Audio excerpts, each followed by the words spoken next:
Powered by the Montana Television Network. This is the 10 o'clock news on KAJ, Montana's news leader. Good evening and thanks for joining us. I'm Don Fisher.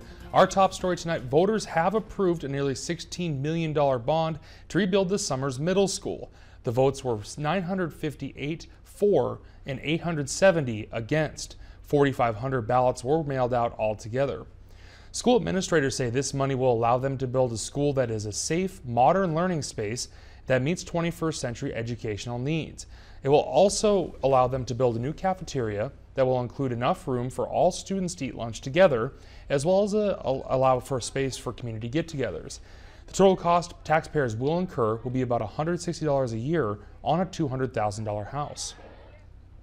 And in other educational news, the Eureka School District is also looking for support, asking their residents to vote on an $18 million bond request that would rebuild the middle and elementary schools while repairing parts of the high school. MTN's Jack Ginsburg went to Eureka today to get the story. On October 20th, ballots were sent to Eureka residents to vote on an $18.1 million bond initiative. The bond would put almost $15 million into building a conjoined elementary and middle school building and put another $3.5 million into replacing the high school's bus barn and auto shop. The two schools would be physically attached to the high school using pod-style classrooms to create a more usable, efficient space. And so you don't have the traditional hallway space, which cuts down on your square footage, and it cuts down on your maintenance, it cuts down on your cleaning, it cuts down on a lot of things. So overall, you're spending more money on kid education than you are on maintaining a building. Utter showed me some of the issues with the building, such as leaks, cracks in the roofs and ceilings, and a backup boiler that he says could give out at any time. In 2004, when the new high school was built, the old structure was deemed unsafe, and students had to take classes in churches. Utter wants to avoid any distractions to education like that from happening this time around. I think realistically, if you have a 1929 building, you have to figure that in the next 10 to 15 years, somebody's going to be faced with that problem, and being proactive and making sure that we set it up and not have a very disruptive education process for a couple years while we build. Of course, with every bond comes the question of how much taxpayers will see their costs go up. Homeowners whose homes are valued at around $100,000 would be looking at just under $14 a month increase on their property tax, just under $12 for the middle school and elementary bond, and just over $2 for the high school bond. However, if you have kids who attend the Trigo or Fortine middle schools, you would only be paying for the high school bond.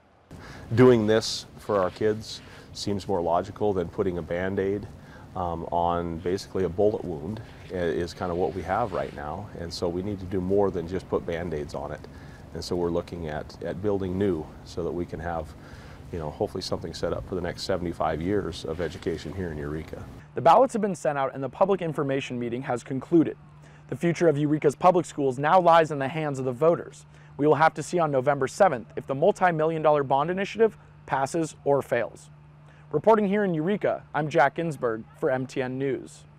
And under the new plan, the elementary school that was built in 1954 would be torn down, while the historic middle school built in 1934 would try to be repurposed for other use.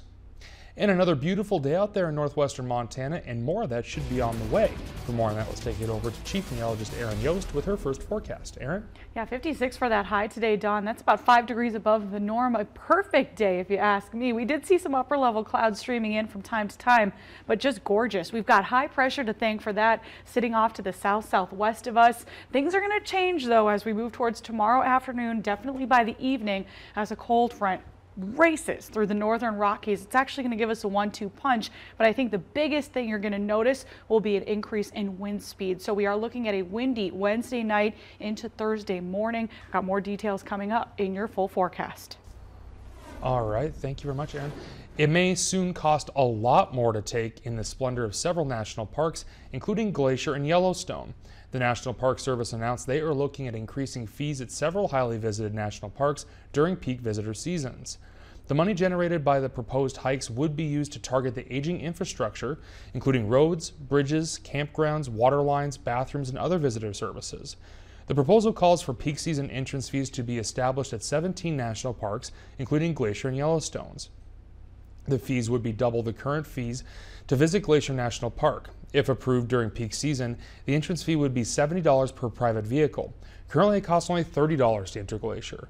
A public comment period on the proposal runs until November 23rd, and for specific information on fee increases and where you can submit public comment, please go to our website, kaj18.com. A Frenchtown music teacher is accused of fondling and attempting to kiss one of his female students and is now charged with sexual assault. Now the teacher is on leave from Frenchtown schools immediately.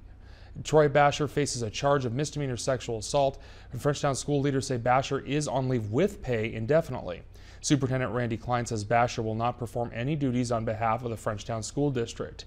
In court documents, the Missoula County Sheriff's Office was notified by the Child Abuse Hotline on January 1st that they had informed that a Frenchtown High School student had been sexually abused by a teacher, Troy Basher. The 16-year-old student reported to a Missoula Sheriff Lieutenant that she was one of Basher's aides. The student reported several incidents in which Basher inappropriately touched her after school. Basher has denied all these allegations, and his initial appearance will be November 14th in Missoula Justice Court. Emotional testimony in the courtroom today as the mother of one of the former Florence doctor Chris Christensen's deceased patients took the stand. Christensen is charged with 2 counts of negligent homicide, along with 20 other felonies. Prosecutors introduced Greg Griffin's mother, Sharon, today, who discovered her son's body in April of 2012. According to the Missoula County Sheriff's Office coroner, Griffin died of mixed toxicity. His death is considered accidental, but Christensen is accused of wrongly prescribing the medications that led to Griffin's death. 3 different medications were discovered at the scene that he had prescriptions to be taking.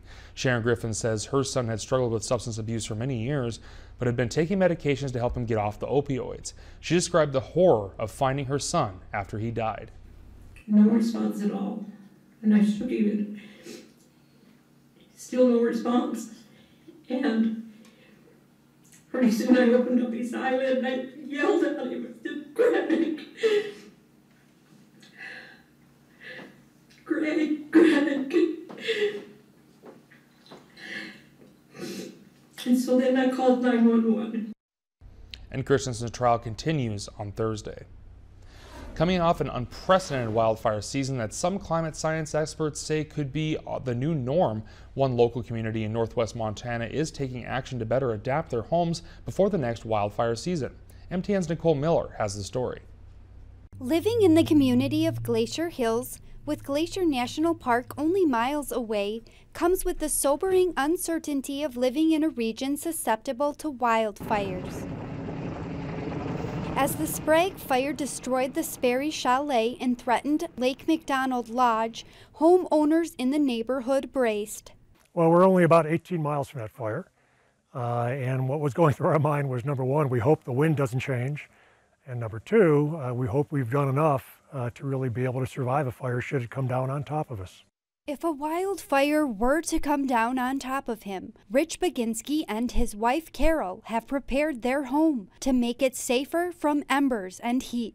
Around our home, what you'll see is the first 4 feet is stone, non-combustible stone, up against non-combustible surfaces, hardy board siding.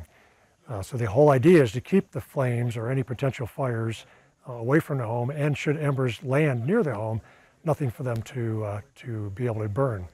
With Baginski leading the way, by 2014, 92% of the 16 homes in the community had been assessed with recommendations on how to reduce fuels and create action plans.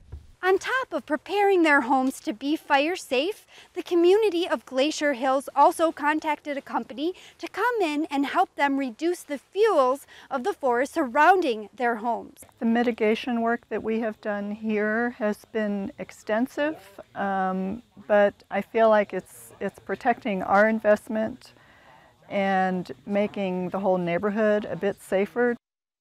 Reporting in West Glacier, Nicole Miller, MTN News. And that community has developed a standard for using reflective address signs, instituted 3 helicopter landing sites, identified ponds and reservoirs where firefighters could use in the event of a fire, and they have cleared brush to provide a buffer zone between roads and vegetation. In 2016, they became a recognized FireWise community. And coming up later in the show, Erin will be back with the rest of your forecast for the week.